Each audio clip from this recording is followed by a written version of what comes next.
不吃啊？哎，我说，这鞠躬祈福这种话他也能写，还真把咱们给放出来了。叫我说，还得是咱们祖宗，血缘关系隔在一起，他打断了骨头连着筋，是吧？他根本就没信。那他为什么把咱们放出来了？对呀。如果少爷想让我走，我一定会带家人离开。只要你一句话。我并非此意，只是儿时与沈家如何，我记不真切了。有许多事情要同你确认。反正他没信。哎，这都什么时候了，你还有心思吃呢？就是。自从我们来到永安之后，犯的错误太多了，我们得好好总结一下，错误都在谁。对不起妈，我错了，我有责任。拜祖宗这事儿呢，确实是我提的，但我觉得这事儿他不能全都赖我吧。你要我说，我觉得这责任最大的，那就是阿基。怎么就赖上我了？怎么不赖你？撒一个谎，你用100个谎去圆，是你倒反天罡说你是祖宗的未婚妻，是不是？那没话说了吧？而且追究根源，我觉得更赖他。你说，要不是你拉着我们拍那个短视频，我们能来这儿吗？我现在还在家睡大头觉，我能来永安吗？这一点我是同意的。这跟我拍视频有什么关系啊？你写的那个短视频的那个脚本，讲的不就是说我们一家子人穿越回古代给老祖宗做菜吃吗？对啊，做的那个叫什么？泉水羊肉。泉水羊肉。啊，姑姑写的脚本不就是穿越吗？哎，阿姐，你再好好想想，你那个脚本还写了什么？姑姑脚本里写了，我们一家人意外穿越到了古代，然后遇到了冷酷无情的大魔王诅咒，最后在月圆之夜用一碗完美的泉水羊肉打动了他，然后就回到了现代。仔细想想，目前的剧情，好像真的跟我脚本写的大差不差哎。那这个事儿不就简单了吗？咱们就按照阿季的脚本继续演下去。月圆之夜做一盆泉水羊肉给祖宗吃啊，咱不就能回去了吗？哎，可是祖宗现在对咱们的怀疑越来越重了，咱们得想办法稳住他，不然等不到月圆，我们就被嘎了。这还怎么稳呢？难不成真让你突破底线和亲去啊？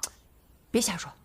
我告诉你啊，你要是再瞎说，等我们全都走了，就把你一个人留在这儿。哎，家人们，那人嘛，一顿饭一顿饭喂下去，那感情就容易吃出来了。这祖宗天天吃的，跟牢饭似的。那咱给他做点好的，他吃高兴了，不就好说话了？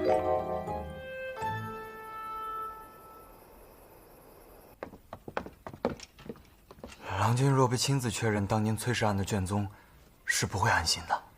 照理来说，我应该跟你一起去，可是大理寺守备森严，我不敢去，那就只能叮嘱郎君万事小心。甚好。哎，郎君，没我保护，你可千万得小心啊！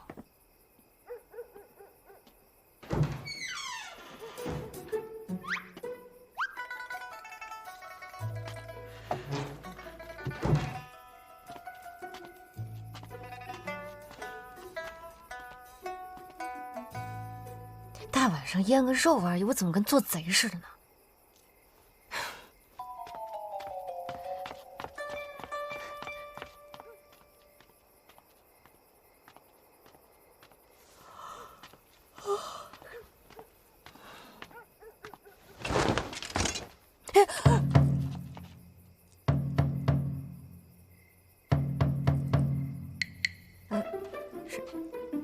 少爷，少爷晚上好，没什么事儿，我就先走了。你认得出我？电视剧果然撑不起我，果然真相信戴个口罩就是伪装了。少爷身形优越，举止高雅，无出其右，我当然认得出啊。深夜你鬼鬼祟祟的，要做甚？少爷这话说的，你看看你自己。我就是晚上喝粥吃馒头没吃饱，我想去厨房看看还有没有啥，结果啥都没有了。少隐夜行是有要事吧？放心放心，我什么都没看见，我什么都没看见。他这是在威胁我。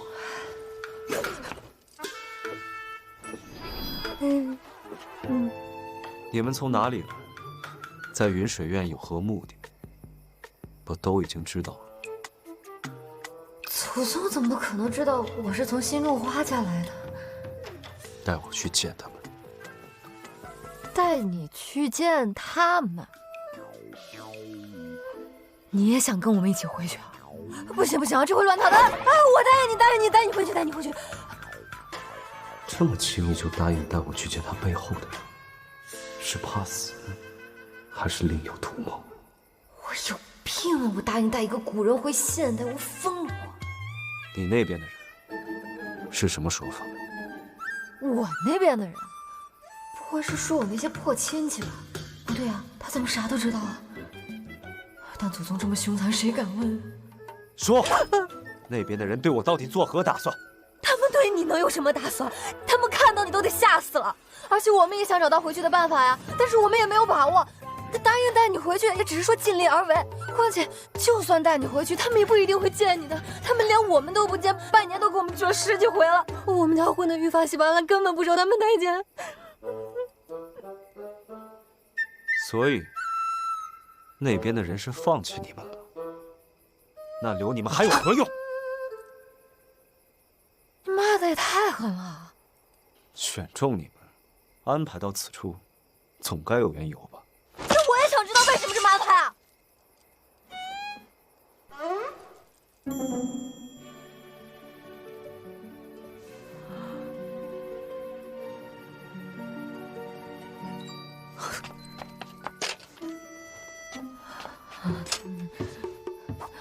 少爷，你放心，如果我们找到了办法，一定带你回去，好吗？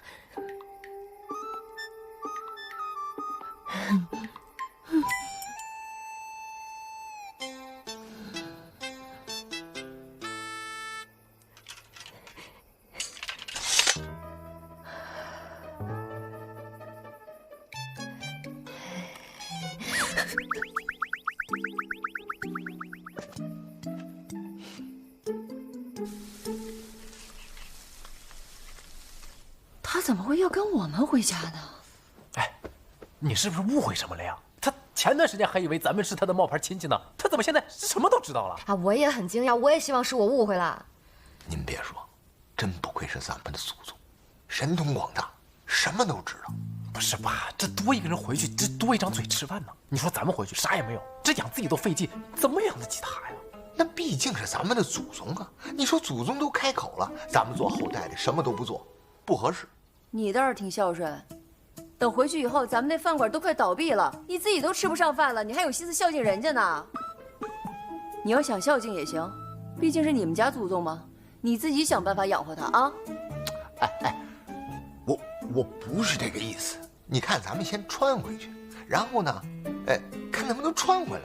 如果真能穿回来，那咱就接祖宗。大概率咱是穿不回来的，因为这个穿梭它不可逆向，到时候咱穿不回来，就接不了祖宗，接不了祖宗，那祖宗也没法找咱们理论，是吧？不是，我的意思是说，怪不到咱头上呢。你们说呢？沈家背后的人都放弃他们了，却还是把他们派到这儿，那就说明他说不通呢。哎，郎君，要不干脆对沈家动个思想拷问一下，什么不就水落石出了吗？先前吓唬他们也就罢了，真的动私刑并不合适，这里不是地方。他京畿做任何事情都要慎之又慎，拷问容易，收场却难。哎，郎君，你看啊，有没有这么一种可能，他们派这5个蠢材来是为了麻痹你？你的意思是，跟聪明人交手，大致能猜到对方的下一步，可对手是一群笨蛋，就根本无法预测对方的行动，反而能出奇制胜。对。哼，我发现你最近越发通透了。郎君也这么觉得？唉，我本想留着他们顺藤摸瓜，如今看来，他们只是一部废弃，留不得了。昨夜未能在大理寺找到崔氏案卷宗，我今晚再去一次。到时，你负责处理沈家人。嗯。将一切埋葬在这儿吧。唉。埋？不是这种事儿，交给我呀。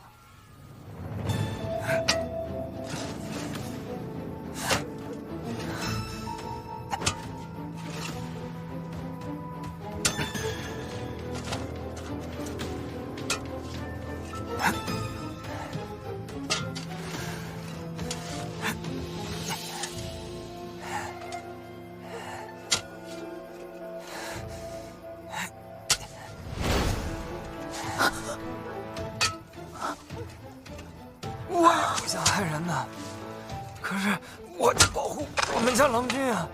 我要好好保护他。哎呀，你醒醒！你是……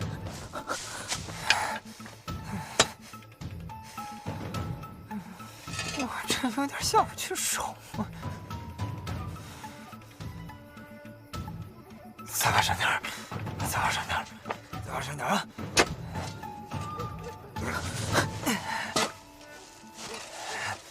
哎呦！吸血了！这都血了！这些都是骗人的！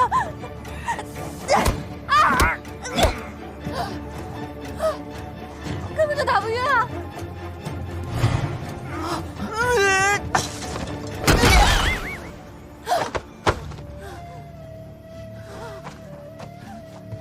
爸！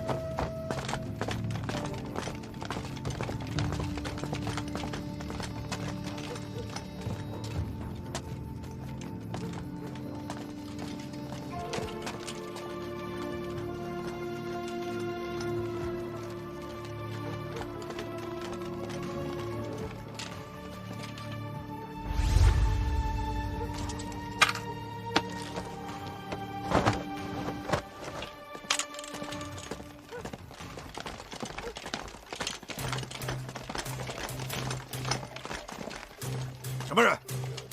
这厮违反宵禁，追！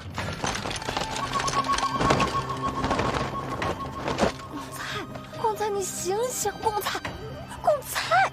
什么情况？林燕，你别出声！求见少爷，我随人向云雪院方向来了，我得要进去查看。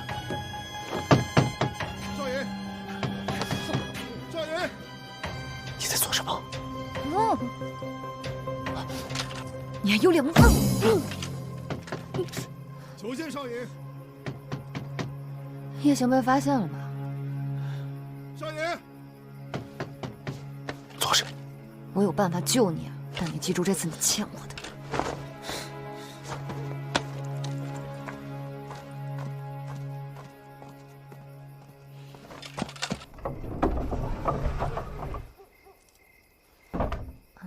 抱歉啊，诸位，今夜是妾在外夜行，违反了宵禁。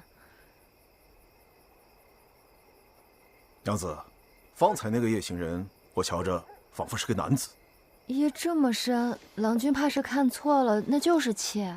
妾是少尹的表妹，今夜少尹肚饿，少尹妈素来金贵的，妾只好出门，想是不是能撞上鬼事。抱歉啊，给诸位添麻烦了。娘子难道不知，违反宵禁是重罪？知道，但是少尹明知故犯，罪加一等。不是，我不知道，我说错了，我刚来永安不久，知不大道。少爷，啊，给各位添麻烦了。暗例夜巡，还遇上这桩事。表妹是因在下之故才会夜行，并非有意违令。她曾在乡间度日，夜禁本就不严，刚来永安也是不惯。况且，她一个小娘子，亦未能做出什么大事。就按律，以前相熟，承诺往后再不犯戒，可好？少尹都这么说了，那有劳，有劳。永安若没有诸位，恐不能如此安泰。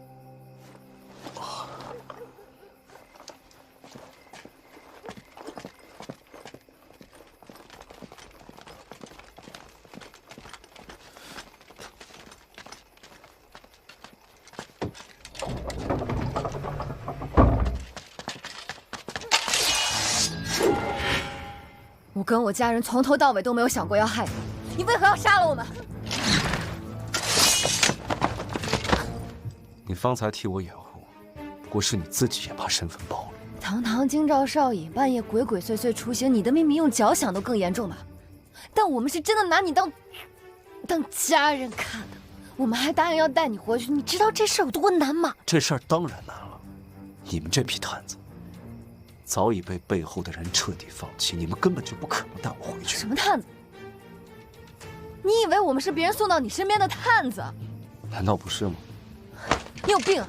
拿你现在让那群官兵回来验验，看我们是个啥？我跟我家人唯一的盘算就是能有个地方住，然后找到回老家的办法。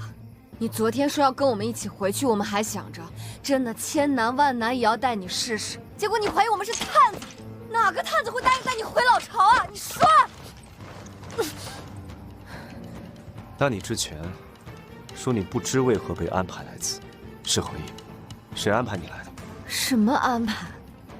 林少爷，有没有可能我说的是不知道老天为何要这样安排？我们不想流落永安，结果却来了。我不知道老天为何要这样安排人。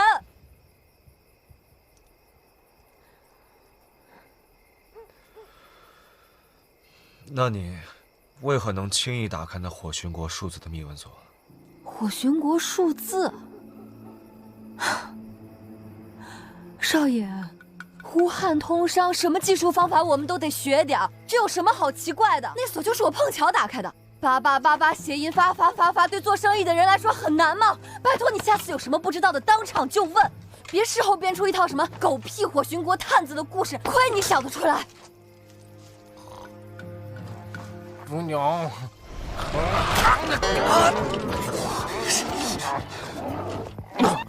不是，还没熟。少爷，我麻烦你睁大眼睛看清楚，我这兄长被人下药迷晕了，还能就地打鼾。我爸、我阿姨就会跟在我阿娘身后。我娘，我几岁大的侄女，我们谁看起来能跟你作对啊？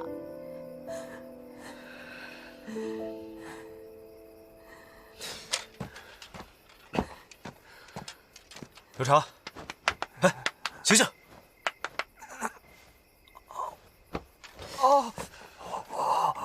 刘长，你为何要这么做？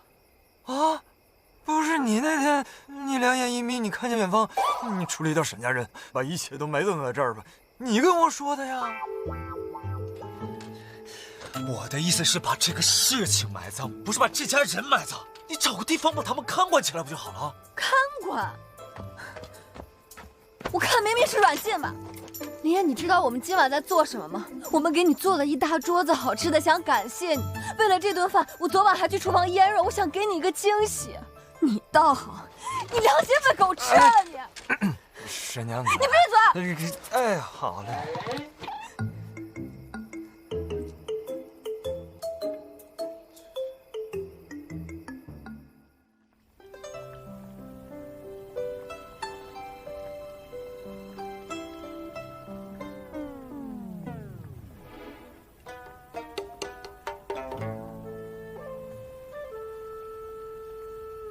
是我误会了我们家郎君的意思，给诸位赔不是啊。有你们这样误会的吗？你这一误会，差点把我们一家子活埋了。哼，是在下误会诸位了。你们不肯援诱是应当的，只是在下终归要说抱歉。郎君，各位别怪我们郎君，都是我的错，要罚要打要骂，我都忍。对不住伯父，哎呀，对不住伯母，哎呀呀呀，对不住哎呀呀呀呀，对不住沈娘子。行了，别搞这套啊！少爷，行，可以了，少爷，哎，行，可以了，我知道。哎呀，起来，行了，先起来。看来你们俩啊，是真的意识到自己错了，那这件事儿就接过吧。不过林少爷，我们确实是有求于你，想借着你和我们家的关系，在这暂住一段时间。我们绝对没有其他意图，也希望少爷不要再这样猜忌我们了。实在对不住。那这事儿就过去了啊！算了，来，少爷，坐，不合适，听我的。来，坐呀，少爷。哎呀，吃，洋来，饿了半天了都。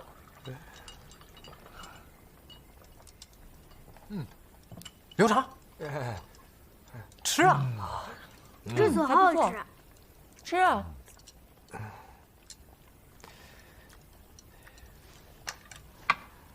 好吃。多吃点吧，少爷，补脑子。哎，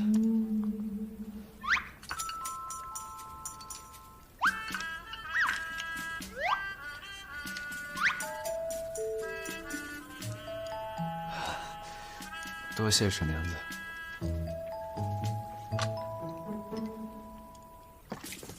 少爷，我来洗。沈兄，本就是我有错在先，这点小事理应代劳。不是，这就是我的本职工作。再说你还是我租给我们房子的人嘛，这不合适。不用，真我来，这不合适。不行，这不行。别谦让了，就让我兄长洗吧。麻烦少爷跟我来一下。啊，你去吧，我来。天，你把我刷完了，我还不想折寿呢。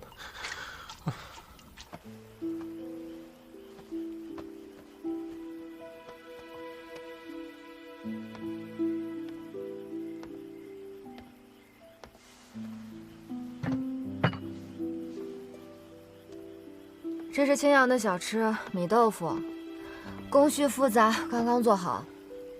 知道少尹这些年很不容易，一定很怀念家乡的味道，就特意给你做了这道小吃。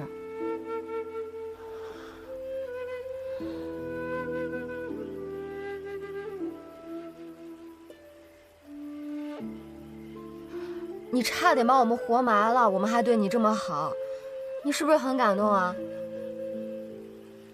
你要是很感动，你下次就别干这种缺德事儿了。抱歉。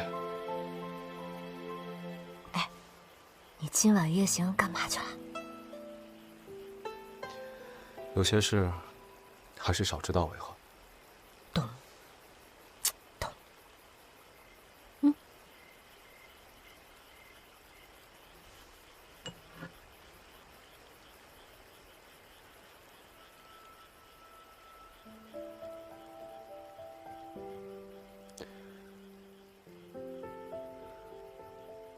只有青阳人才知道如何做米豆腐。不一定，互联网人也知道。你们说想回家去，是想回青阳？其实我们老家也不在青阳，是后来去青阳认识了你阿姨阿娘，反正就是很辗转，哪儿都混不下去，最后又来了永安。不过我们还是很想回自己真正的家的。别担心，总有一天会有办法的。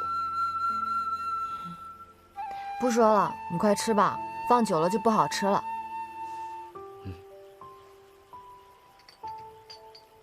米豆腐多是做咸口的，但是我爱吃甜口，所以给你做了甜的。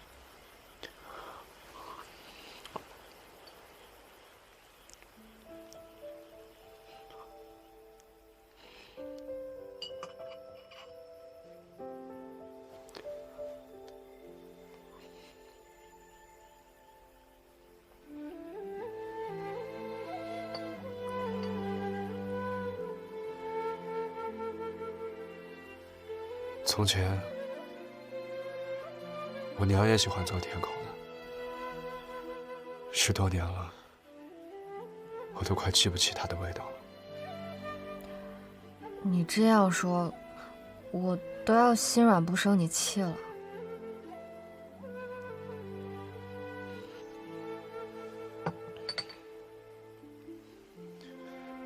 今日之事，确确实实是我错了，望你们宽宥。他和沈娘子认识之前，性格冷血，狠辣无情。这也没有爷爷说的那么狠。什么？我说你一个少尹还愿意认错，还愿意改，很难得。其实看你这样，我家里人早就不生气了。那你呢？那你呢？你相信沈家人了吗？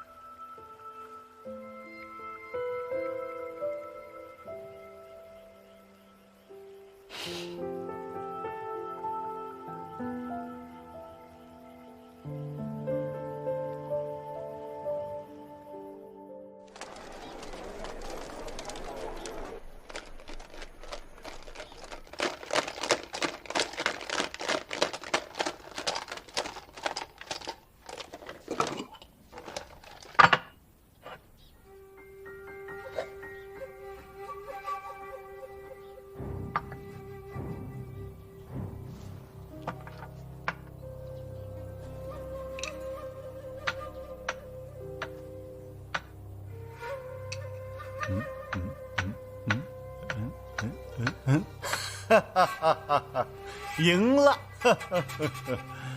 我告诉你啊，要是安然在啊，此局出仆，我不会赢得那么轻松，太无聊了。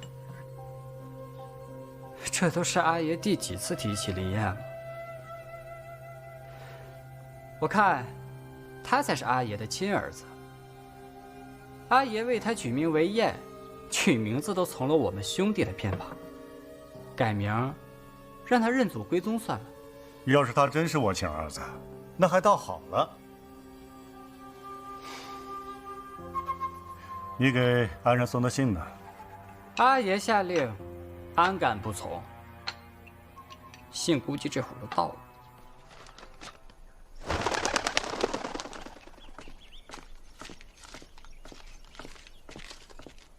郎君，郎君，这是赵王殿下从素水城写来的。那殿下不是说，自打郎君进京之后，得圣人亲眼，自当避嫌，理应减少这书信往来吗？恐怕是有什么要紧事吧。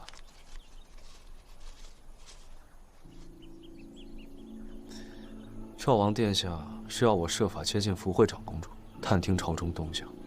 福惠长公主，就是那个驸马坠崖昏迷10余年，爱好广收禁诊的那个长公主啊。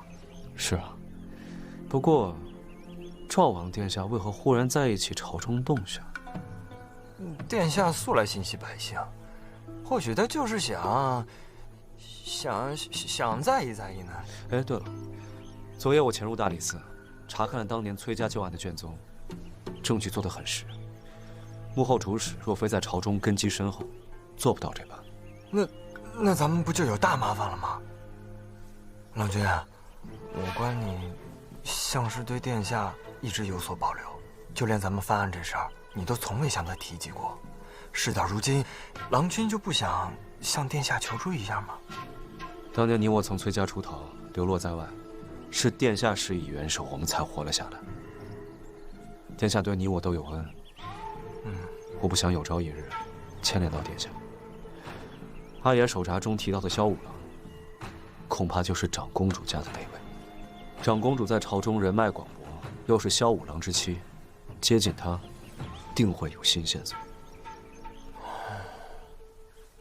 啊，对了，这沈家人呢，他们嫌弃咱们家厨房做菜太素，吃不惯，非要自己下厨。我说那哪行啊？他们一家子那么古怪，我再让他们进厨房啊，万一哪天在咱们饭菜里头下毒啊！沈娘子说的对，他们的确蠢笨，无论如何也不至于选他们做探子。何况到如今，只有我伤他们，他们确实未曾有半点对不住我。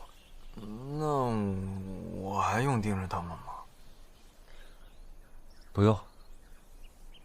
他们的米豆腐做得很正。往后厨房就随他们用吧，你也去多采买些食材回来。哦。哇，好香啊！肥瘦相间的小羊羔，小火慢炖足足1个时辰，汤清肉烂，香气四溢，这绝对称得上是一盆完美的泉水羊肉。完美是肯定没有那么完美了。为啥？但是我可以证明啊，这绝对是你们老爸能做得出来最好吃的泉水羊肉了。想要更好吃，绝对不可能了。哎呀，老婆你能不能偶尔也夸我一句？行了行了，快你们尝尝尝尝，都尝尝都尝尝。完美的完美的，老爸最棒。真的吗？来，奶奶给你加一个啊。来。所以我们只要在月圆的时候，用这盆完美的泉水羊肉打动了祖先，我们就可以回到现在啦。大概率是这样，没错。但离月圆之夜还有好几天，要不我们趁着最后的时间搞钱怎么样？好。我来的时候，我的金首饰还有泱泱的长命锁，不是都带过来了吗？那我们在这赚的钱换成金子，也能带回去了。绝对可以。这样，那咱们明天继续做煎饼果子，耶！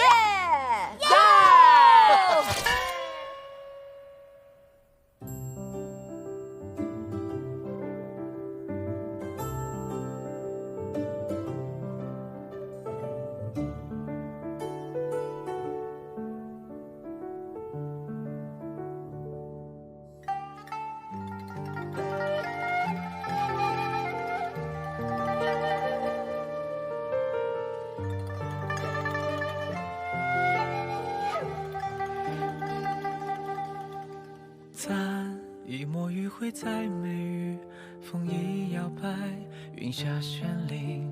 听一次响动就一醒，真情或只可回忆。朦胧是你，清晰是你，无力叹息，月下见你影。欲言还休，情不自已，可否前路且相望莫相依？误以为眼间皆冷冰，偏让暮色染红耳鬓。连屏气凝息也不尽，识破我捂热的心。笑声是你，逻辑是你，含蓄将你揽进生命里。犹疑不定，真心难弃，世俗轨迹何能让我放弃？当奔赴向你乱了思绪，坏我沉溺，我竟还是他为假戏。心一动，是风吹开了最新的涟漪，是谦虚缠落的藏匿，攒够了一生因你而去，爱离家期，要流浪的心今后归来故里，要遥不可及的靠近，要生死更替，只有我们不说不已。也许情分恰恰任意，但爱永远会不给我们相惜相惜。攒够了一生因你而去，百里佳绩，要流浪的心从此归故里，要遥不可及却还敢靠近，要生死更替之你，不错不疑。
今日下朝，礼部的人说起，福惠长公主今年仍要举办七夕诗会，宴请世子名流。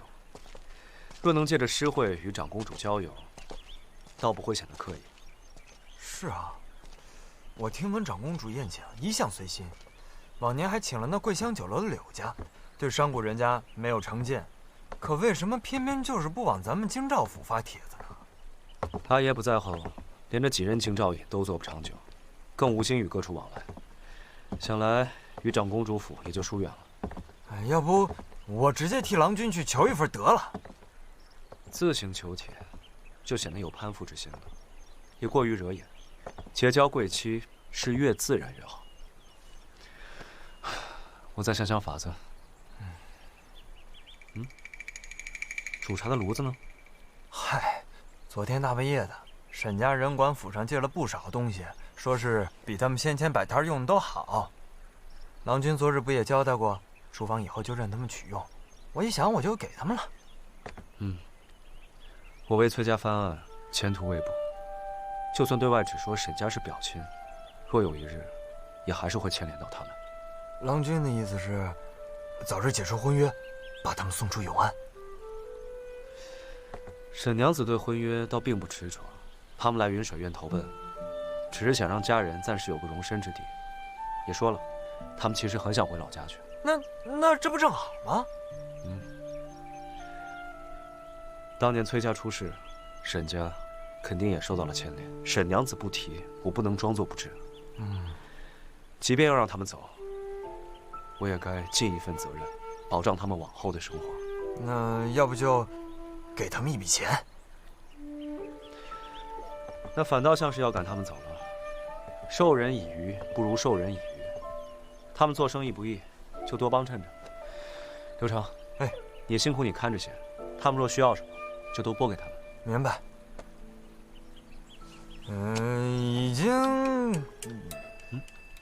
已经全拿走了。煎茶用的平秤、炉子并炭火，还有盐，全借走了。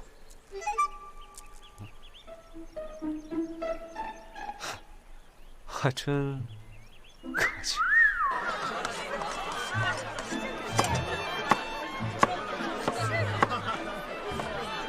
哎，鬼子啊，你说祖宗这东西它就是好，你看这炭火也不冒烟，哎，它还不熏人。哎，瞧一瞧，看一看了，永安城独一无二的煎饼果子，1钱1张。本朝独一家的煎饼果子重新上市啦，包君不后悔的。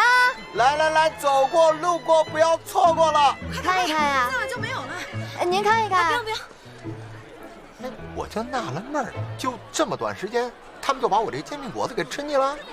哎，你煎饼果子上。真香呢！这里面有鸡蛋芝麻，果然是人间美味。爸，我知道，我看见了。他们那煎饼果子从哪儿来的？煎饼果子，聚贤巷特供啊，1钱3张，难得一尝啊！甜口咸口都有啊，都有。那边也卖煎饼果子，走。慢走，客官。1钱2张，任君挑选。这你的，这个吧。哎，各位客官，咱们先1钱3张，1钱3张。对，1钱3张，西大莲啊，1钱3张啊，物美价廉。是咱家的煎饼果子吗？好，这是你的。哎，他这么大的酒肆，抄咱们的，他要不要脸？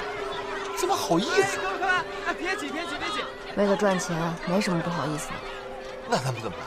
他抄了咱们的了，价格又比咱们低，那要不然咱们也降价。那云来进货肯定比咱们便宜啊，搞价格战没优势。那没优势你。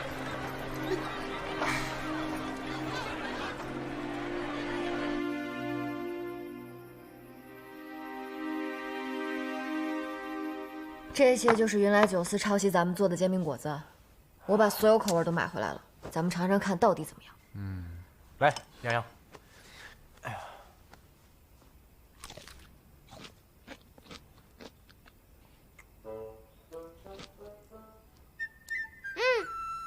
是鱼排，好好吃。这不是不错，这里面放的有。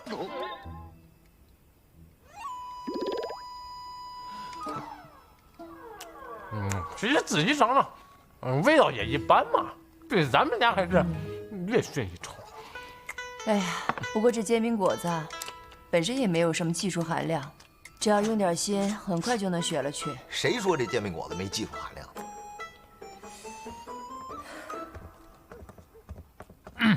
少爷，哎呦，少爷，这是全饼宴啊。哎，少爷，快，你坐，你坐。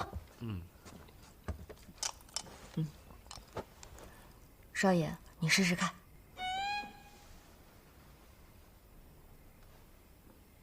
好。刘郎君，哎，来，你也尝一块。多谢伯母。不客气。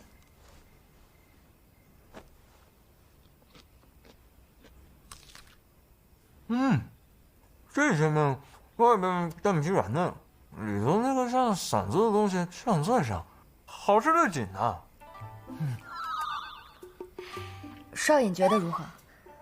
好吃。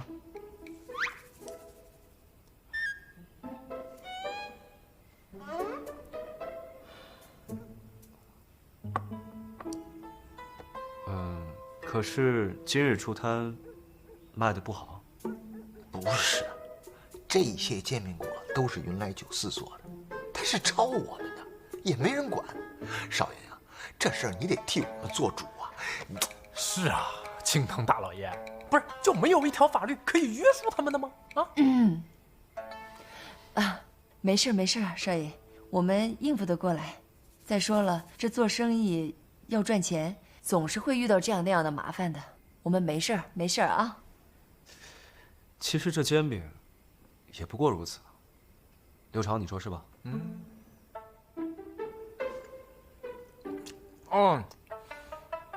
细细一品呢，这煎饼它还是沈娘子你们家那煎饼有嚼劲，有回味。刘长叔叔，你在骗人对不对？刘长叔叔，不用安慰我们。云来开始跟风，想必过不了多久，满具贤相都会有样学样，市场很快就会饱和，还是要尽快改换赛道。何为市场，又何为赛道？都是一些我们自创的词，这简单来说就是换个东西卖。想抄呀，可以，只要跟得上我们。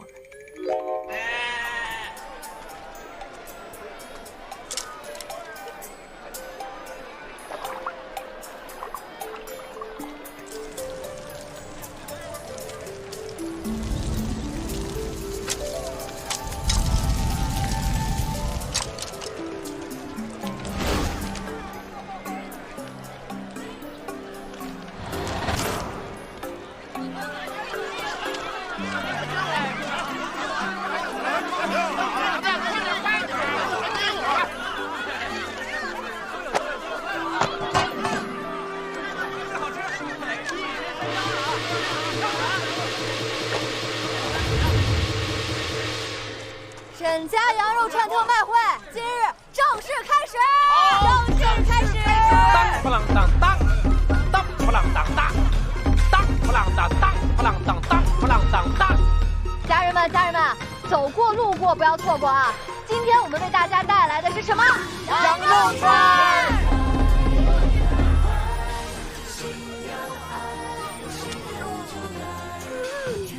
这羊肉串外酥里嫩，混合着豆蔻与胡椒的辛香，加上盐与孜然的调味，层次分明，回味无穷，让人吃了根本停不下来，一口接着一口啊，根本停不下来。真热闹！走，过去看看，这羊肉串真的这么好吃吗？我也尝尝！别走啊！哎呀，家人们，我跟你们说，我从小到大，我从来就没吃过这么好吃的羊肉串啊！真的这么好吃啊！王掌柜，那家又开始卖烤肉串了，他们家又弄了些新花样，把人都引走了。平时这么一大把羊肉串，怎么也得30-40钱吧？今天我们把价格给大家打下来了，打下来啦！今日只要在直售摊购买，我们就不要40钱，不要30钱，不要20钱。20真便宜啊！只要10钱就能有这么一大把的羊肉串。好，史无前例，10钱这么多。哎，是不是还不够？我们买1把送1把。是不是还不够？我再送你们1把。哎，闺女啊，不能再送了，再送咱们就亏了。哎，再送就亏了。闺女啊，不能再送了。不行，客人如家人，我一定要让家人们享受到最实惠的价格。今日只限今日，在直售摊就能享受到10钱3大把羊肉串，家人们是不是很心动？想入手的家人们，给我把沈家羊肉串好吃喊在公路上！沈家羊肉串好吃！沈家羊肉串好吃！沈家羊肉串好吃！沈家羊肉串好吃！沈家羊肉串好吃！沈家羊肉串好吃！好，3、2、1，上羊肉串！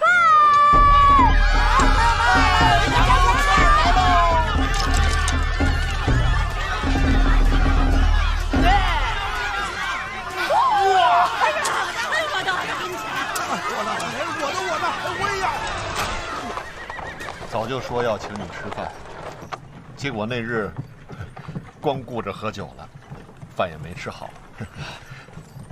我还喝多了，喝的什么都不记得了。正好今日我们退朝早，安然兄又要去西市巡查，顺道给你补上。安然兄，少隐御史，咱们这么互相叫着呀，显得不亲。叫你阿燕呢，又不合适。安然，我叫你安然正好。我行12，以后你喊我12郎便是。裴御史，我们似乎还没不公干的时候，你就叫我12郎。12郎，不必如此客气。不客气，不客气，咱们不必客气。先前免费试吃的那个沈家呀，听说现在在卖那个烤羊的那个肉串哦，3大把只要10钱，这我还是请得起的。咱这就去尝一尝。但我有一点挺纳闷的，这个羊肉如此金贵，你看我的俸禄不高，品阶不够，每年发俸禄啊，我1只羊也分不着。这个沈家的羊肉，为何竟能卖得如此便宜呢？我实在是想不明白呀。想抄啊，可以，只要跟得上我们。还请少隐再借我们样东西。什么？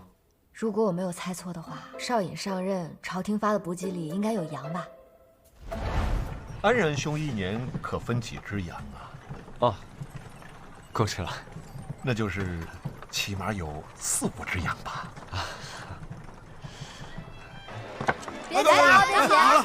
新鲜的羊串，新鲜的羊串！哎呀，终于到了！你说咱祖宗的福利待遇就是好啊，能发这么多羊呢。我跟你说，这多亏了祖宗。走的时候别忘了煮好吃的，犒劳犒劳人家。没错。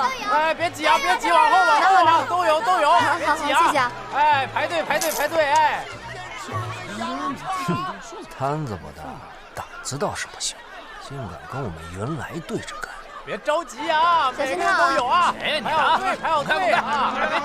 别急，散了啊！走了啊！走，散开！家的，像是出事了。先看看。我们云来的客人都是身份尊贵，在我们云来用餐主要讲究一个敬事。哎，看看你们这些摊子，吵得我们这些客人食不下咽，成何体统啊！搬走！哎，别动！不行，干什么这是？不行！不让你们动！哎，别动！莹莹，你给我走开！别碰我女儿！莹莹，放下！放下！你干什么？看你们谁敢动我们家人！妈，看你们谁敢动我们家人！没事吧？谁敢？没事没事。干什么？干什么？小心你！哎呦，动刀了，动刀了！洋洋没事吧？我老婆我都不敢动，你们哪个敢动？想死啊！这位郎君，官司令里可有哪条说了云来酒肆外不能摆摊？怎么？你是不肯搬？明眼人一瞧便知，我们不曾妨碍任何店家。你若要强拆我们摊子，我们恐怕得通知武侯来。哼，小娘子敢在我云来的地界叫武侯，你可曾想过武侯来了该怎么判你啊？啊！希望届时小娘子在那大牢之中，也可像今日这般伶牙俐齿。大牢？怎么就大牢了？聚贤巷商贾中，竟有这等英豪，能一句话断人牢狱。哪儿来的野犬乱吠啊！我们云来在聚贤巷是太久没立威了，怎么着？什么人都敢来管我们的闲事啊？谁呀？谁？我看看谁？谁？哟，此人何人呢？新上任的少爷。林少爷。可瞧清楚，是什么东西在管闲事？林少爷，冯某是有眼不识泰山，你还不跪下？好大的胆子！不是我，你好大的胆子，敢叫少爷什么野犬啊？你想死啊你？哎，少爷，方才啊，是底下人不懂规矩乱说话，我已经教训过他了，不是我，不是我，误会了少爷。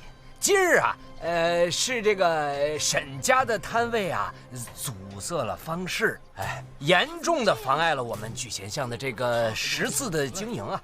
冯某好意上前劝阻，没想到沈氏一家啊态度强硬，还辱骂我们。你这不血口飞人吗你？说八道啊！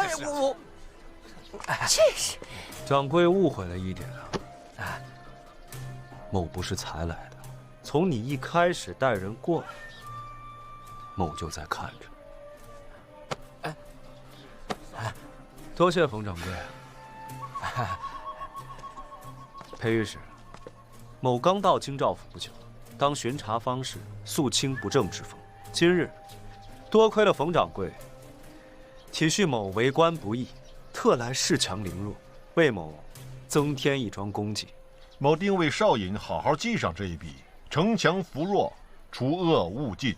有劳裴御史。误会，我天大的误会！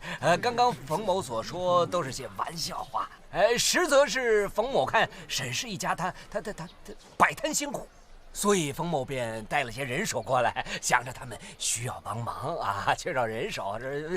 你还跪着干什么？帮忙啊！起来帮忙！谢谢少爷。帮！多谢少爷啊！多谢。干什么？这手拿开！谁让你帮忙？我也帮忙，我也帮忙。锄强扶弱，仗义直言，安然兄不愧是吾辈楷模呀！再给我来一把！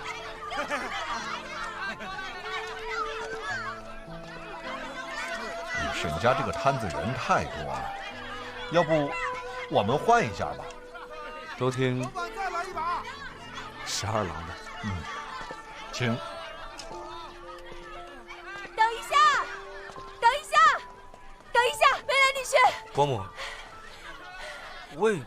未来女婿。呸！啊，不好意思啊，少爷，我这跑得太急了，我这脑子一下子没转过弯来，我喊岔了，不好意思啊，少爷，不好意思。别急。刚才多谢你帮了我们，然后这是阿季。不，这是我们家韶光刚烤的羊肉串，你快拿着，还热乎着呢。这不合适。快，少爷拿着，不用，拿着，少爷。哦，少爷朋友还在呢，那我就不打扰了啊。不过少爷，这没有你，我们家这生意也做不成。该你的那份营收，我们得给你啊。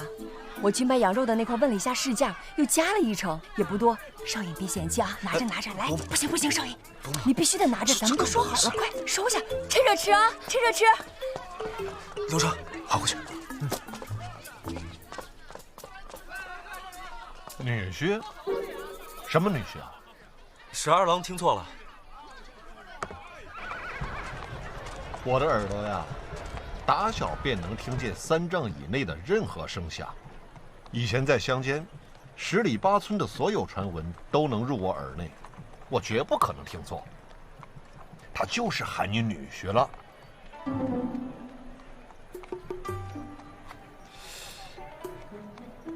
我与沈家相识，父母曾为我与沈娘子定亲，此事还请十二郎替我保密。指腹为婚呐？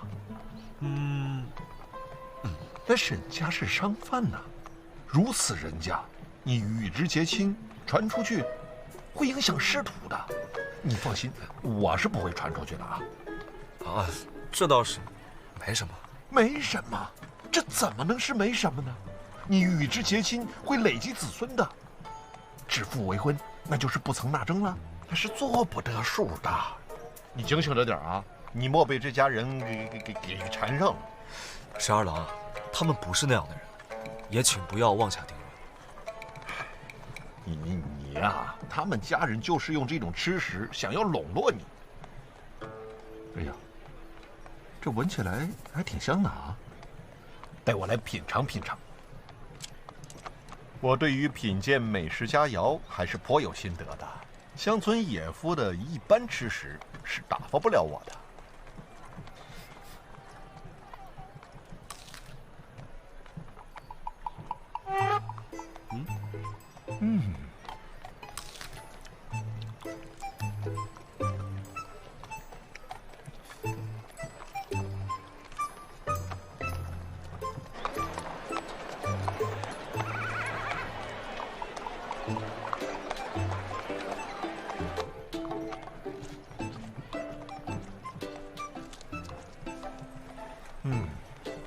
美味呀，真是美味，简直是人间绝味。与此相比啊，以往品鉴的那些美味佳肴，根本都不值一提了。真想不到啊，这个沈娘子啊，竟能做出如此的美味来。此女子真是人间少有啊，难得呀，难得。其实商贩人家也没什么的嘛。安师兄，我突然觉得，你若是与沈娘子结亲，还是应该早日送她离开。嗯？什么？哦，没什么。哦，都给你吃，这些都给你吃。哎呀，安然呐，我是请你吃饭呐，这使不得呀，这。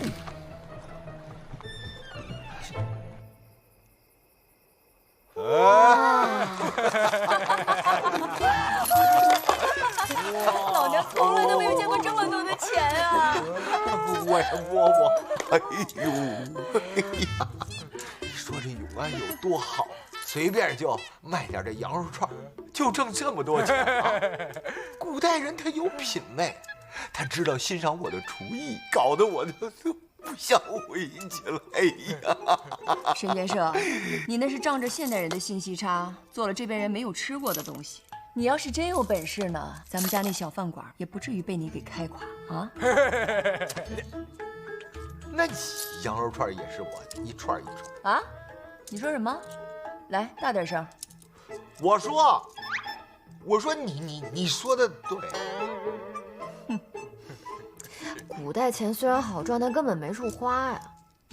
安不了 WiFi， 那不能上网，不能追剧，没有辣椒，没有空调，用水得自己打，上厕所还得自己倒。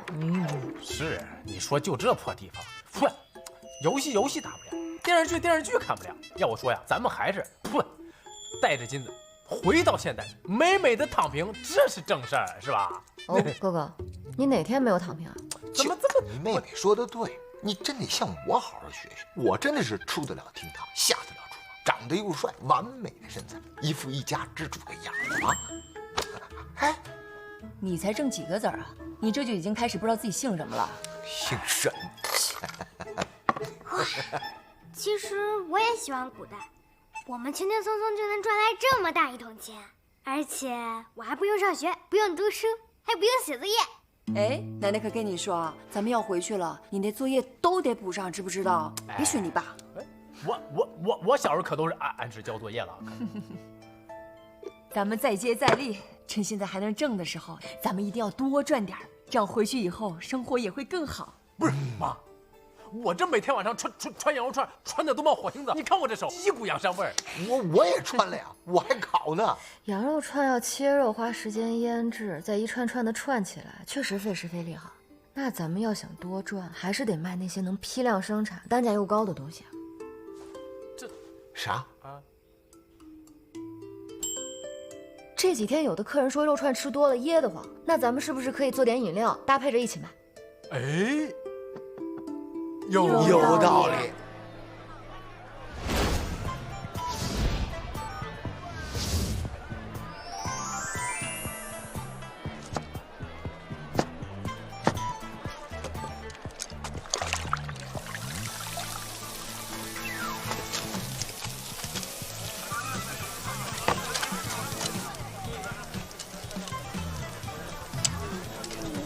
这什么香料啊？这么香！行了，你的肉串。多谢啊。哥，你今天不能偷懒啊，爸妈去采买了，只能靠你了啊。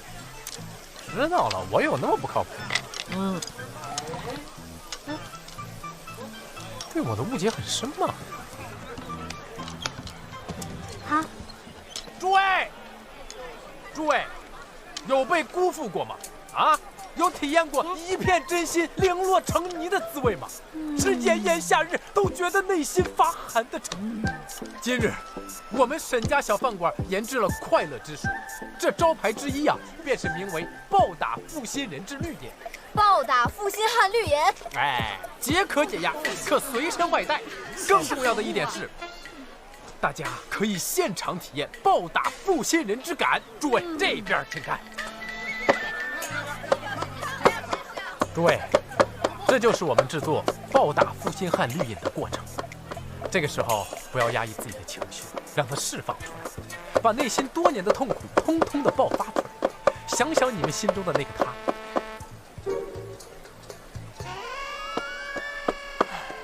不要控制自己，要爆发，暴打天下负心人，暴打负心人，暴打天下负心人，暴打负心人，暴打天下负心人，暴打负心人，暴打天下负心人，暴打天下负心人。做生意呢，别真想到跟人跑的钱嫂子哈。诸位，失礼了，诸位请看。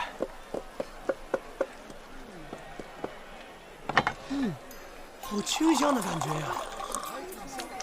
一爻往事如烟散，二爻前程似锦来，三爻富贵长安宁。哎，请开鸿运，开鸿运了！哇，好清新啊！这得什么滋味啊？哎呦，还有冰块啊！冰块啊！这冰块消暑可多好啊！诸位，我替大家尝一尝。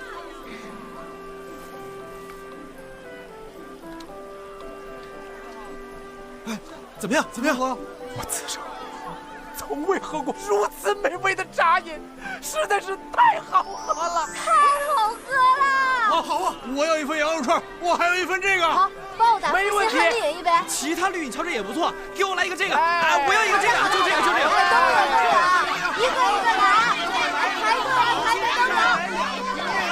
我就要这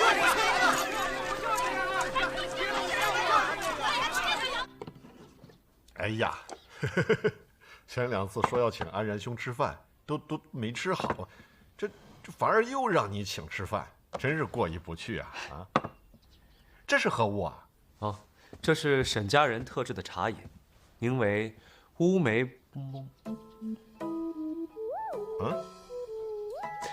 名为乌梅。刘成。啊，此茶饮名为乌梅波波万事如意圆。没错，乌梅波波万事如意圆，万事如意圆，好名字。怎么就我说不出口呢？好喝。这名字是沈娘子起的吧？这沈娘子真是玲珑心思啊！安然兄，你好福气啊！听说十二郎最近想要预支俸禄，是遇到事儿了？哎呀，张侍郎这个人，他都把我给推回来了，你又把这个事儿说出去，这个人真是的。若是有难处，不妨同我说说。哎呀，没什么的。我当十二郎是朋友，朋友之间有难处，怎么还瞒着？其实啊，是长公主啊办了个七夕诗会，把帖子送到御史台了。诗会有何为难的？这寻常的宴会啊，倒也没什么，但这长公主的七夕诗会啊，堪称永安的名宴，我是真想去见见世面的。可无奈，我没有一身好点的衣裳，于是我就想赊匹绢，无奈张侍郎不同意，那就不去了嘛。还就这事儿？我替十二郎做一身衣裳不就是了？真的？真的。哎呦，算了，不了。京兆府本来就事务繁杂，你们的俸禄挣的也不容易，算了。那不如你借我一身如何呀？好，任君挑选。多谢安然兄了。你说，请你吃饭没请上，这又借了你一身衣裳。这诗会安然兄也去吧。唉，十二郎也知道这京兆府是个烂摊子，这些年与长公主府疏于交集，某又新官上任，哪好意思去要帖子？这怎么行啊？安然兄，你放心，御史台要张帖子还不容易吗？这事包在我身上了。哎，长公主嫌之前的厨子没有新意，正在到处寻觅有心意的良厨承办诗会。哎，这有心意的良厨，你这儿不就有合适的人选吗？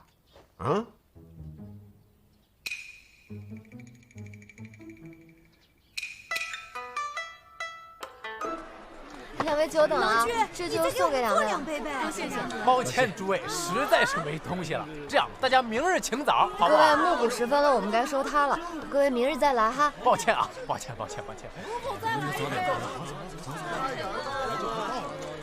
今天生意也太好了吧！真是没想到，第一天生意这么好。钱都干哪了？真厉害，关泱泱。那么一大桶功课做完就金榜题明红，密则如意郎君超嗲小娘子，暴打负心汉绿野，乌梅波波万事如意圆。泱泱，我告诉你啊，你姑姑这人，她缺德就缺在这儿，她就是想古人嘴里念这些词儿，这简直是礼崩乐坏。爸爸，你还会成语了？礼崩乐坏是什么？我怎么不会哦？就崩坏嘛，就崩坏。崩坏。这茶饮瞧着新奇，可否备下几桶，明日送去军中啊？哎呀，群爷，没问题，一会儿啊，我们若要送去军中，请恕不敢从命。哎，你这为何？将军说的军中是指的羽林军吧？禁军守卫天子，责任重大，饮食采办呢自有定例。寻常人家怎么敢送茶饮去军中？这茶饮罢了，也不敢送。到底是小女子主事啊，缺了胆色。将军，这茶饮煮在我们锅里还是煮在军营的锅里，不都一样吗？那何不让公厨的人煮呢？你是想卖我方子？我们不会在永安久留，这方子也就没有藏私的必要。不卖茶饮是担心自身负不起责任，但我愿受茶方。禁军守护太平，应当尝到永安最新最好的茶。哎呀，方才还说小娘子没有胆色，倒是我看走眼了。将军谬赞，您稍等。将军稍等一下。敢想敢干，若他一直留在永安，混成一代巨鬼，也指日可待。郎君其实很欣赏沈娘子的嘛。胡说什么？将军，方子。多谢。走。哇，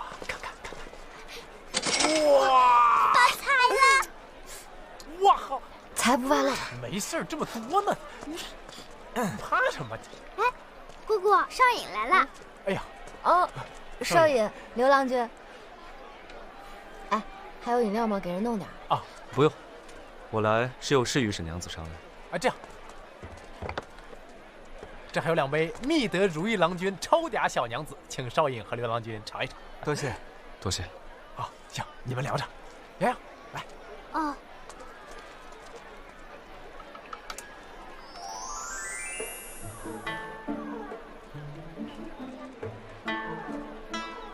哎，这个超嗲小娘子总有一日能觅得如意郎君，好喝吗？好喝。不是叫觅得如意郎君超嗲小娘子吗？改名字了？没改，少尹念的对的。你故意的。我阿兄说这名字太礼崩乐坏，我本来没觉得，林少尹你念了，我才觉得是。别笑了，阿基。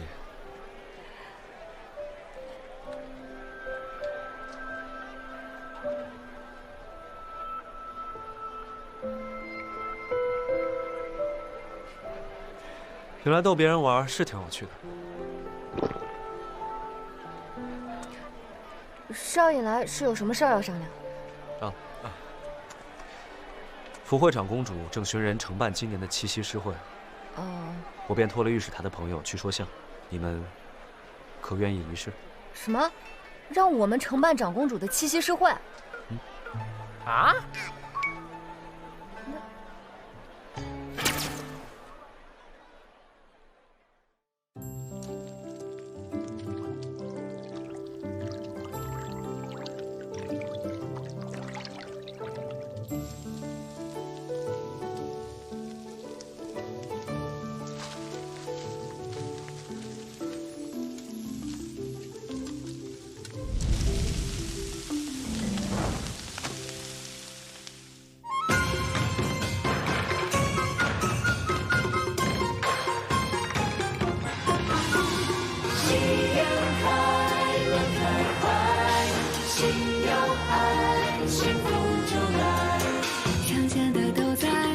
想念的快来，走遍了山川湖海，最幸福还是这口家常菜。喜宴一开，金杯美酒月光下铺开。喜宴一开，山珍海味端上桌满摆。喜宴一开，笑容就要长出春天来。你在，我也在，当下才值得热爱。喜宴一开，家长里短说不完再来。喜宴一开，欢声笑语皱纹乐展开。喜宴一开，三三四季岁岁延长在。酸甜苦辣，虽百味不改，但人生总值得你深情去看待。喜宴开，乐开怀，心有爱，幸福就来。相见的都在，想念的快来。走遍了山川湖海，最幸福还是这口家常菜。有树叶展开，什么最人期待？在深爱的未来，人绕不过这草台。愿归来天爽快，走南闯北心犹在。时间过得太快，人生就一次，我们都要幸运到来。喜宴一开，金杯美酒月光下铺开。喜宴一开，山珍海味端上桌满摆。喜宴一开，笑容就要长出春天来。你在，我也在，当下才值得热爱。喜宴一开，家长里短说不完再来。喜宴一开，欢声笑语皱纹乐展开。喜宴一开，三餐四季岁岁延长在。酸甜苦辣，虽百味不改，在人生总值得你深情去款待。敞开怀，话题越聊越嗨。风雨来，柴米油盐也爱。喜宴一开，三餐四季岁岁延长在。虽百味不改，但人生总值得你深情去款待。喜宴开，人生总值得深情去款待。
我可不同意啊！你可千万别揽这活儿。咱们家摆摊赚点钱得了，办这种贵族宴会，这一个弄不好可是要杀头的。阿季啊，你妈说的对呀，就算咱们把这个宴会做好了，树大招风，太惹眼了。这回去的日子马上就要到了，稳妥，稳妥一点。有道理。那算了吧，散会。走吧，散。来。哦，对了，祖宗说了，承办宴会的报酬呢是1块金砖。你这么说，其实这东西吧，我想起来了。这俗话说得好啊，富贵险中求。对，这事儿也不是不能试试。你妈说的又对了呀！啊，你说咱们在现代的时候办过多少次大型宴会？对啊，出什么岔子了？没有啊！你说这古代的宴会能出什么事儿？是啊，咱们在现代办过宴会吗？怎么没办过呀？你看，哦，我想起来了，你是说贡在结婚的时候啊，在咱们家那个1楼小饭馆办的婚礼？怎么又提这种黑历史啊？爸爸，你和妈妈的婚礼是在小饭馆里办的呀？对啊。我听我的好朋友说，他们爸爸妈妈的婚礼都是在漂亮又豪华的大酒店里办的。他们那是中看不中用。再说，你大人的事儿你不懂，洋洋，你不懂。那大家都考虑好了，既然都想好了，事不宜迟，我们就开始准备吧。好，就这么定了。七夕节要做花糕，既然要来点新鲜的，那就用乳酪做个奶酪馒头吧。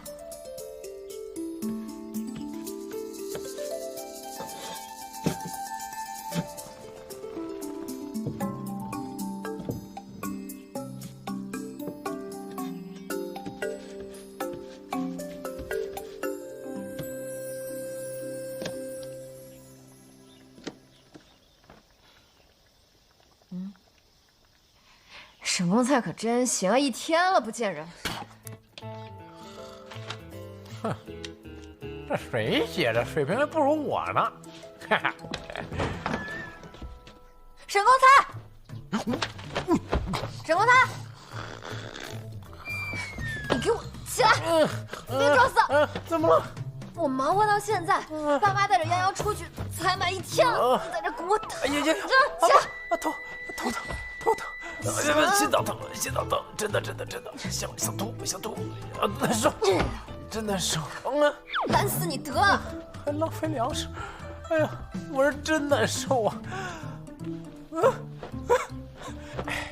想让我干活，门儿都没有。这沈公菜种地不出苗，懒死你算了。沈公菜，你还知道懒？这也在你眼中，沈兄的头是有多铁啊？啊，也不会真打伤。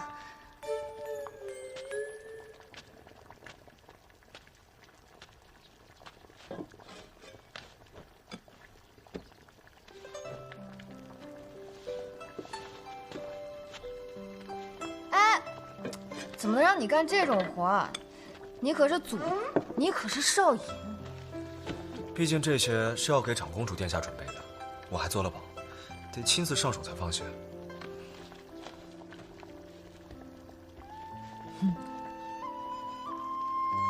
怎么了？笑什么？我脸上有东西？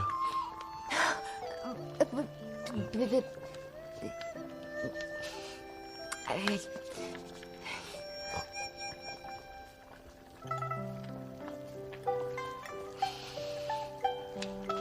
我是笑，少爷你人真的很好，你明明就是想帮忙嘛，怕我有负担，还要找个借口。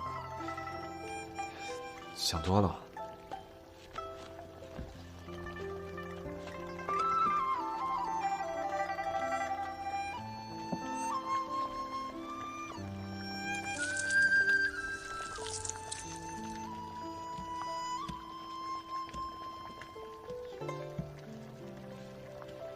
哎，等，少爷，你这衣服肯定不便宜吧？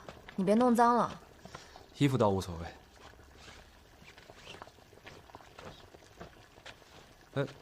给我了你怎么办？别乱动，你系不来。这是我阿娘自己做的，叫袖套。还有我身上这个围裙也是她做的，她手可巧了。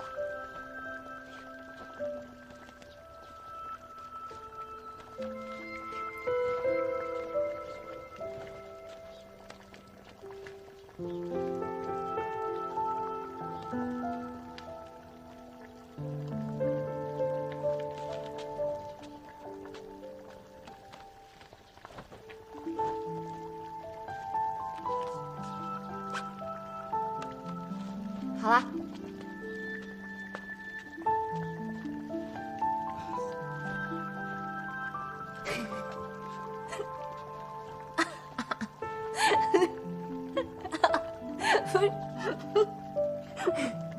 你呀，没事儿没事儿。少隐天生豪杰，英雄气概，骑着区区少女粉，能掩盖的？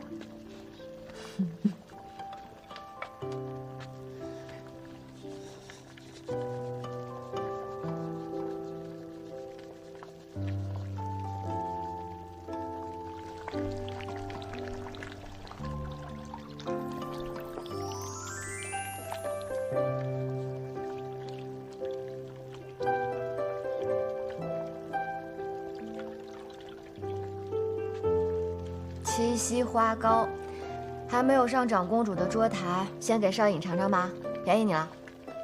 那看来我气运不错。嗯，哎，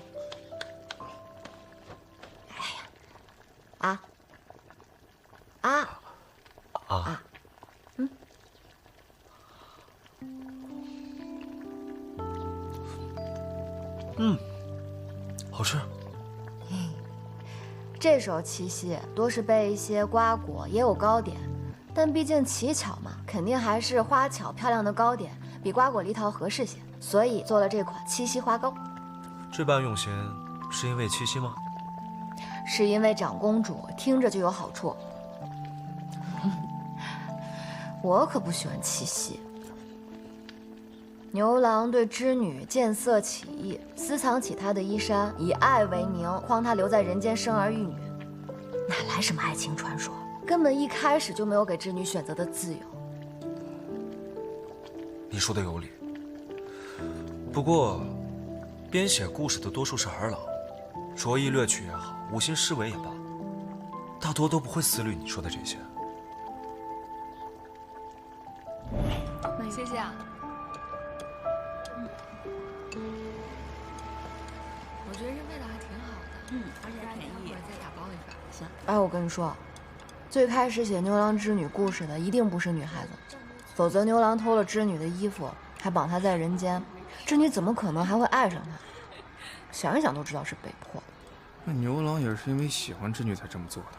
那是喜欢的前提是尊重啊，他至少要尊重对方有不喜欢他的自由啊。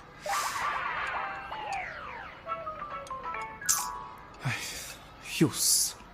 怎么成这么难？不是你就看个剧而已，烦不烦？这剧啥样跟你有关系吗？吃饭。不愧是有史以来最年轻的京兆少爷。格局。格局是何意？就是说少隐为人大气，心胸开阔，不像有些人即使考了编，但本质不行。还得是我们家基因好啊。什么考了编、基因，这些又是何意？都是一些我生造的词儿。那个考编，考通靠。有的人善于编故事，靠这个谋生。基因基本上因为我们家好，你跟我们是一家人，所以你也很好。哦，骗子啊！我看沈娘子才是考了编，满口胡言乱语。考不上，真的考不上。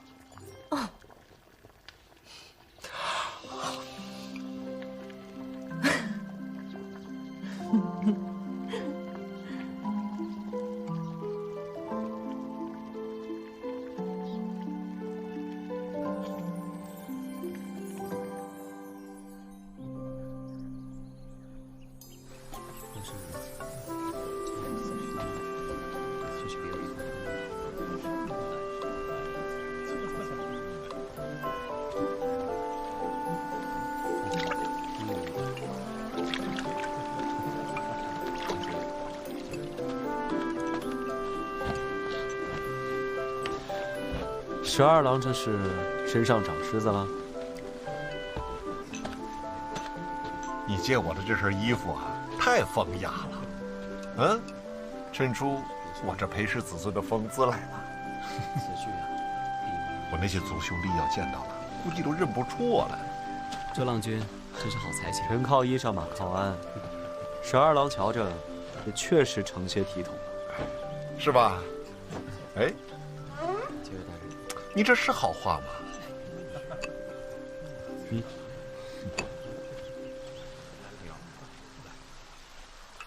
三郎，我有旨酒，嘉宾试宴已熬。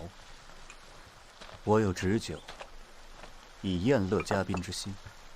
今日诗会，恐怕只有某一介白参，不想某一介商贾竟有幸受邀。说笑了，你可是柳峰柳家三郎啊！三郎的桂香酒楼讲究一个雅字，唯有能出千古绝句者，方能在你家酒楼的影壁上题诗。三郎是长公主专程去请的，你若是不来，倒让这宴会失色不少。是，三郎请。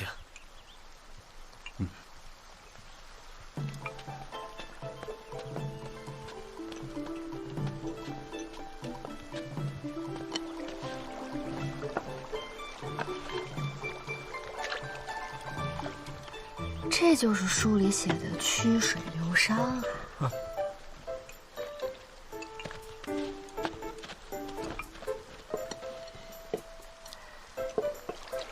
真好看。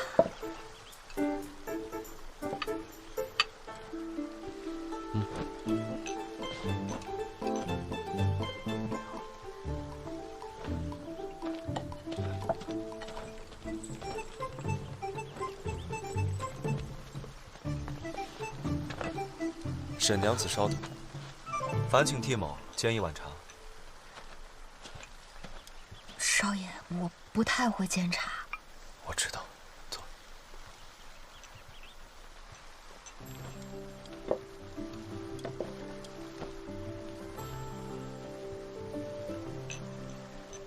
十二郎，如今讲究格律，乐府肆意洒脱，别有一番风味，你觉得呢？喜欢乐府啊，安然兄内里竟是不喜拘束、自在洒脱的，但某以为诗300才最佳。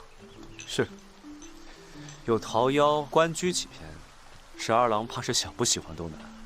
安然说笑了。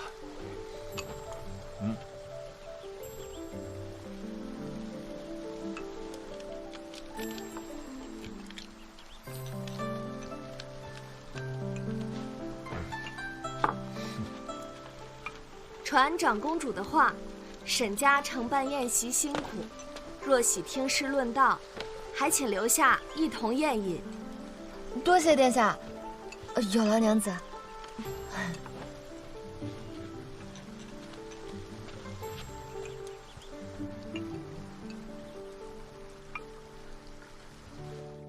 哎呀，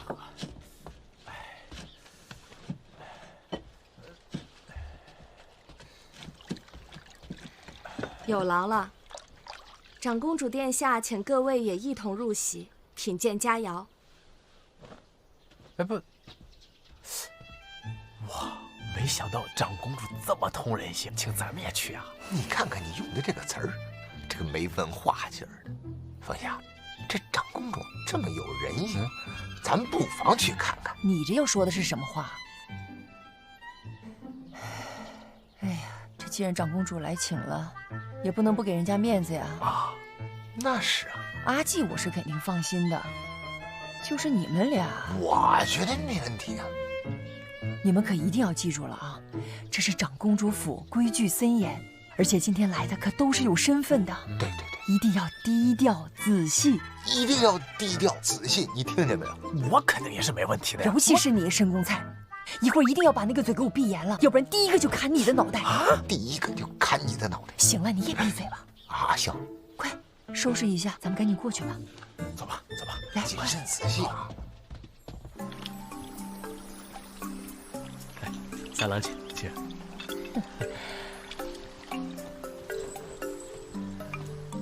哎呀，真好看。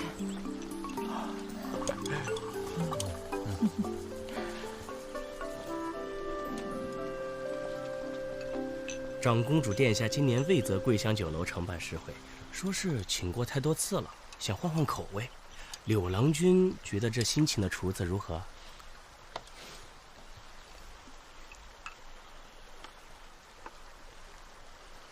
是与众不同。这个里有西域葡萄酒的味道，这个则有胡椒味。我从未想过，这些竟能用在点心里。没想到吧？我跟你说啊，就这个主意啊，也就是我能想得出来。原来这是你们做的。嗨，不知殿下是从何处请了你们几位来？就是。回郎君，就是有人举荐我们家承办了这次宴席。是，是林少尹吗？听闻他举荐了在聚贤巷摆摊的沈家，长公主殿下也是十分满意。真的？就长公主都满意了啊？是。哎呦喂！你们家做的煎饼果子、羊肉串和饮品啊，某也是尝过的，是挺有巧思。哎呀，我也一直想与你们请教美食一道。哎呀，这太客气了，请教不敢当，切磋，切磋就行。沈先生，啊，沈先生，都是兄弟，没事。来，哈。久闻少尹才名，还想请少尹来我家吃饭，不知可否赏光？少尹喜欢什么诗词？可愿到王县领家举办诗会啊？少尹可爱耍鸡居啊，马上鸡居不喜欢。那蹴鞠呢？下回一起啊。少尹，某乃七姓之中的卢氏，特请少尹赏面来家中论道。多谢啊。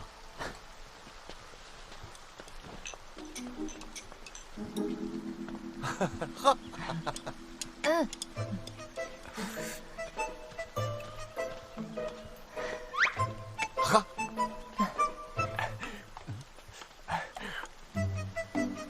区商贾，竟还攀附上京兆少尹了。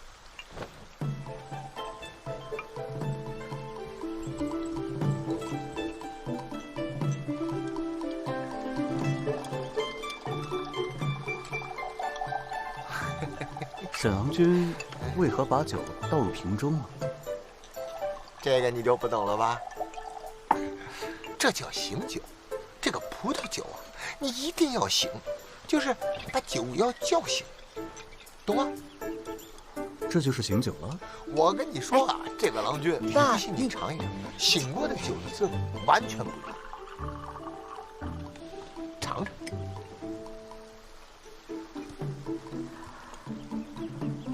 怎么样？是色味少了，回甘更盛了。你看看，我跟你说啊，沈先生，葡萄酒，你说一半，这之前都跟他白说了。它主要是老沈，这葡萄呢，用红葡萄和白葡萄酒的这个皮。下作商妇，竟敢以秀乌某，我，你有病啊你！你怎么？区商贾市井鼠辈，也敢登大雅之堂，装模作样，附庸风雅。你说什么？郎君说的有道理，我们市井人家，要不是长公主殿下恩准，也不敢入座，让郎君不满。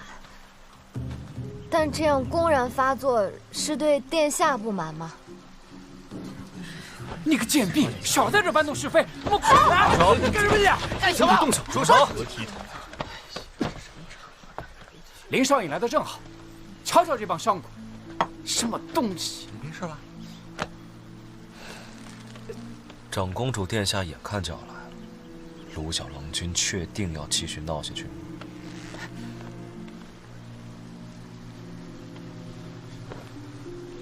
卢郎君喝醉了，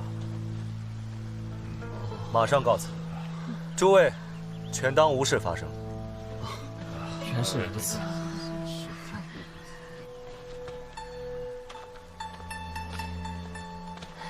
惊扰各位了，抱歉。你何错之有？已知抱怨者，何须向旁人致歉？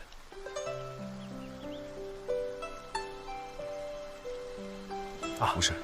谢少爷。多谢少爷。诸位快坐吧。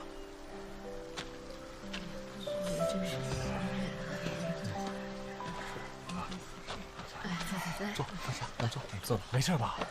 没事，没事吧？坐，没事。坐。哎呦，你说这事儿闹的。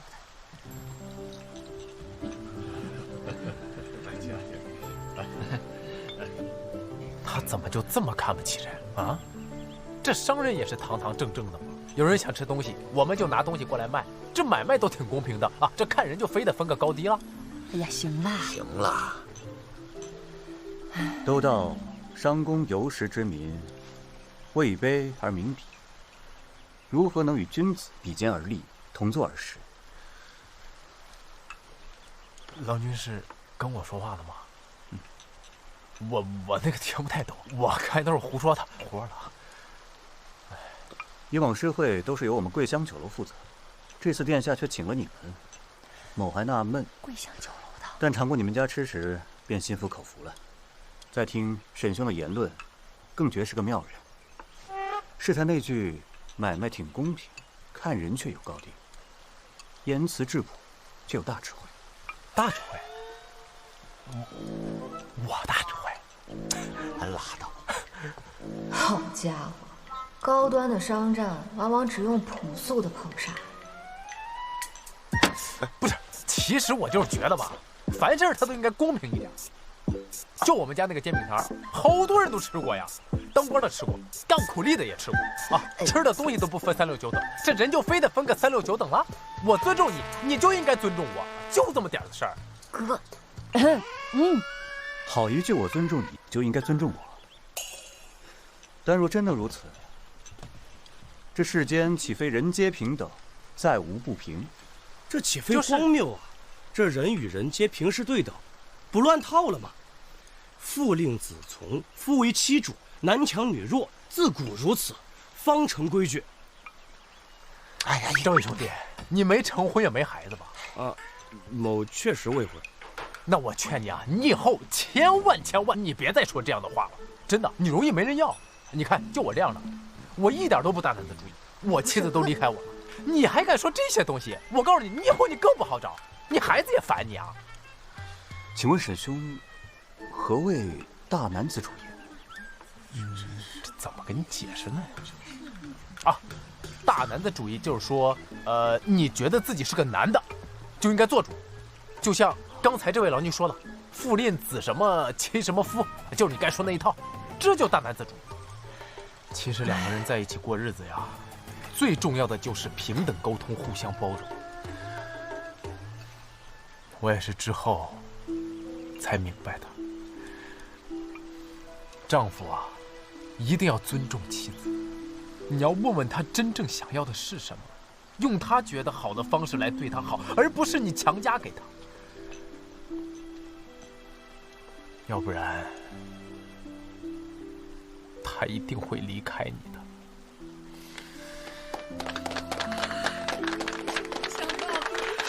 长得也太好了，好一个痴情儿郎！不想这世间还有背弃者尚在反思自己的。就是沈郎君，你说的实在是太好了，真的说的对，简直说到我的心坎上了。怎么我？沈郎君说的太对了，就是啊，沈郎君说的太对了。没有，我选夫当如是啊，说的太好了，沈郎君。长公主到。哎呦！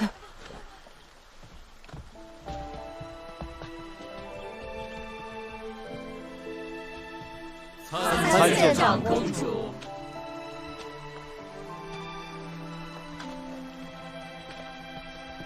沈家大郎君见地独到，字字珠玑，有些意思啊。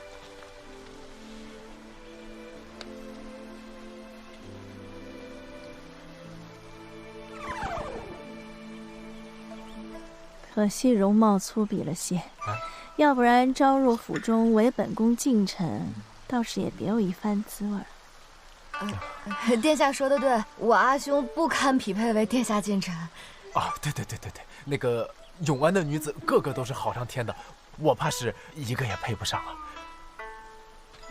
你能这么说，越发显出你的好来。沈大郎还有什么独到的见解，不妨多说些呀。本宫也好命人记下来，教众郎君们学学说话。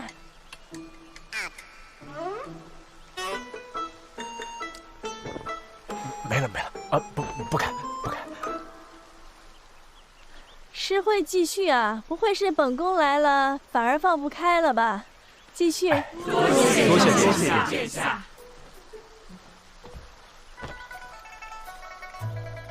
继续。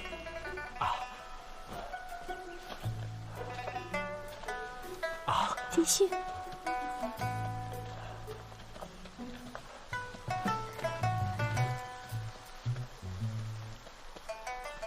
我长得很丑啊。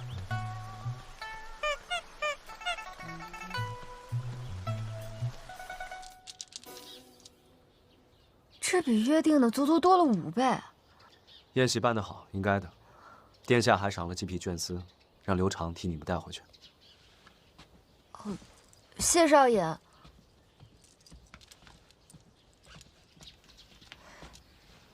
沈娘子，长公主殿下有请。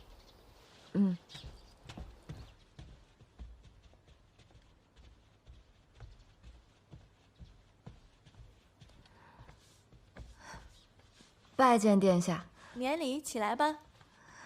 你家做的餐食真的很合本宫的胃口。本宫召你来，就是想问问，你们愿不愿意来府上当厨子呀？不用赶什么奴籍的，若是想走了，知会一声便是了。承蒙殿下抬爱，不过民女一家都是乡野之人，散漫惯了，而且我们在永安也不会久留，恐怕伺候不好贵人。你们要走了？太可惜了。要不然以你们家的厨艺，就算不是来我府上当厨子，在永安随便开家食肆，那都是大有作为的。殿下过奖了。民女一家今日在诗会上失态，殿下非但没有计较，反而加赏，民女受之有愧。七夕诗会群贤论道，况且令兄说的委实有理。要说失礼啊，也是那卢小郎君失礼。你家承办的好，我只不过是多赠了几匹绢丝，谈何有愧？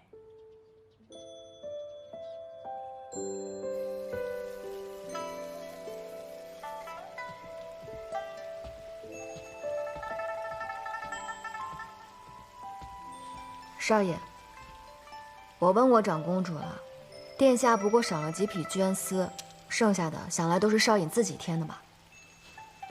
这钱我们不能收。让你们承办诗会，也是我有私心。长公主好佳肴，你们善厨艺，又是我举荐的人，能讨她欢心，她自然会对我加以青睐。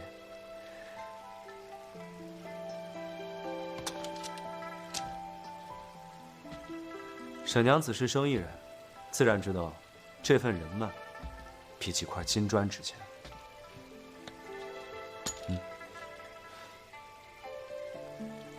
那就多谢少尹了，以后有这种事儿还找我。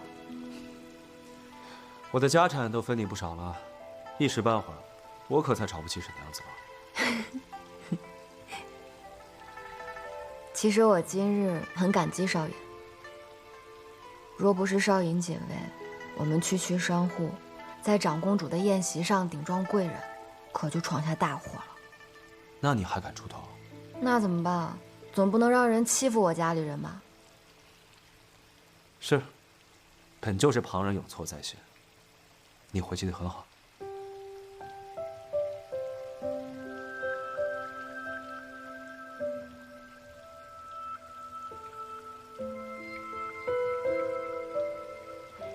少尹这几日能否腾出时间？怎么了？我们想请少尹吃饭。好，那说定了。那少尹先忙，我不打扰了。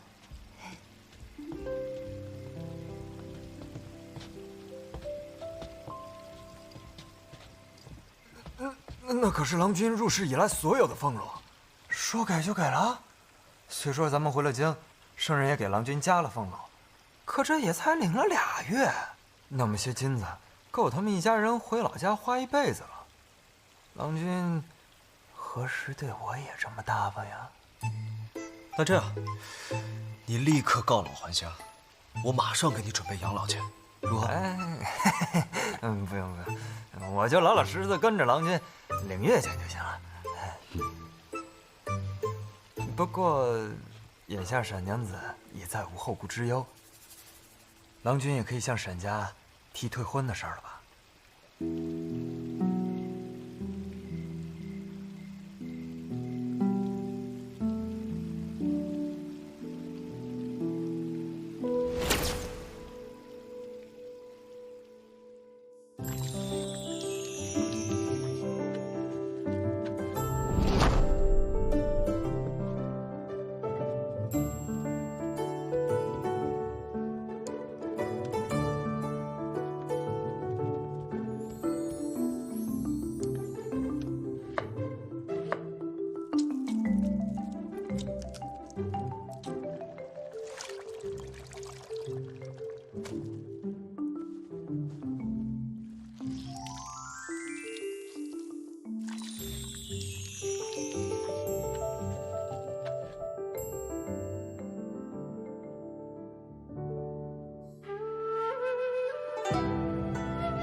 不敢沉寂的繁星，或许早知晓天际，才逃离名利的踪迹，朝向你前行。时间乘速只接近你我，深浅的许愿，就赐给我们足以伤及彼此的风景。怕时空化作一轻乱之上，结果苦与痴，怕真心渐越半步跌落泪至尽。沉溺，把明盘抹去相逢这一世，不填我情境，虽看穿一丝端倪，却也太过激。明知你曲终究偏巧缘分乱了天意，也罢，让红尘做结情，这一切前世今生，情定未必写进你。怕时空化作一笔情乱之伤，结果空与痴，怕真心渐越半步跌落泪之间。是你怕明盘抹去相逢这结局，不填落清醒，